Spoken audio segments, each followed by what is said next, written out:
వైఎస్ఆర్ కాంగ్రెస్ పార్టీలో సజ్జల రామకృష్ణారెడ్డి చాలా తెలివిగా మాట్లాడతాడు, చాలా డిఫెన్సివ్గా మాట్లాడతాడు. వైఎస్ఆర్ కాంగ్రెస్ పార్టీని ఒక రకంగా కాపాడుతుందే సజ్జల రామకృష్ణారెడ్డి.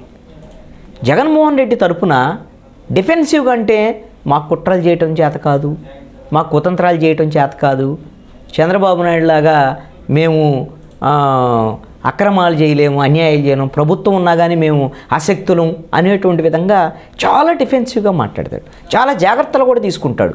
ట్రోలింగ్ జరగటం చాలా తక్కువే సజ్జల రామకృష్ణారెడ్డి విషయంలో. ఎందుకో సజ్జల రామకృష్ణారెడ్డి చేసినటువంటి ఈ వ్యాఖ్యలో దాదాపుగా విపరీతంగా ట్రోలింగ్ అవుతున్నాయి. అయితే చాలామంది సోషల్ మీడియా ఎలా ఉంటుంది, తనకు కావాల్సినటువంటి బిట్ మాత్రమే తీసుకొని దానికి వేరే విధంగా దాన్ని ఆపాదించి దాన్ని ట్రోల్ చేయటం అనేటువంటిది సోషల్ మీడియాలో వస్తున్నటువంటి ట్రెండింగ్.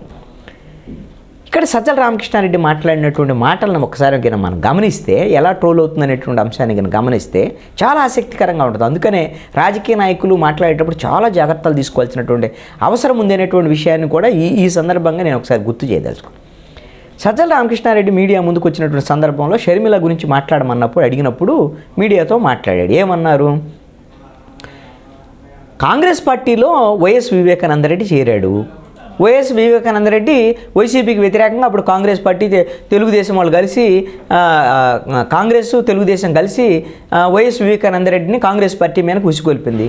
ఏమైందో చూశారు కదా, ఇప్పుడు షర్మిల కూడా అంతే అని అన్నాడు. ఇది ఇంతటితో కట్ చేశారు బిట్టు. అంటే వైఎస్ వివేకానందరెడ్డి 2019 ఎన్నికలకు ముందు హత్యకు గురయ్యాడు.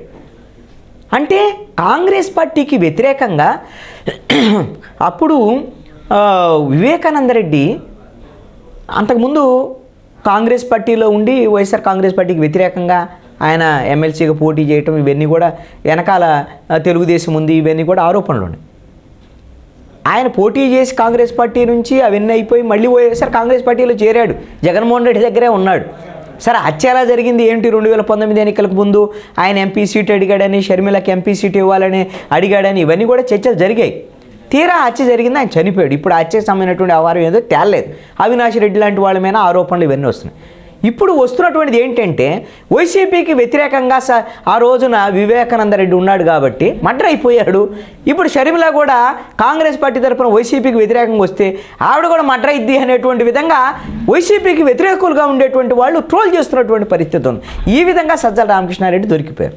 అసలు సజ్జల రామకృష్ణారెడ్డి ఏం చెప్పాలనుకున్నాడు అని అంటే ఆయన చెప్పినటువంటి అంశాన్ని కనుక గమనిస్తే, ఇప్పుడేంటి కొత్త ఏంది షర్మిలను కాంగ్రెస్ పార్టీలో చేర్చి మా అమ్మాయికి తీసుకురావటం, ఎప్పుడో కాంగ్రెస్ పార్టీ తెలుగుదేశం ఇద్దరూ కలిసి వివేకానందరెడ్డిని వైఎస్ఆర్ కాంగ్రెస్ పార్టీకి వ్యతిరేకంగా కడపలోనే పోటీ చేయించారు.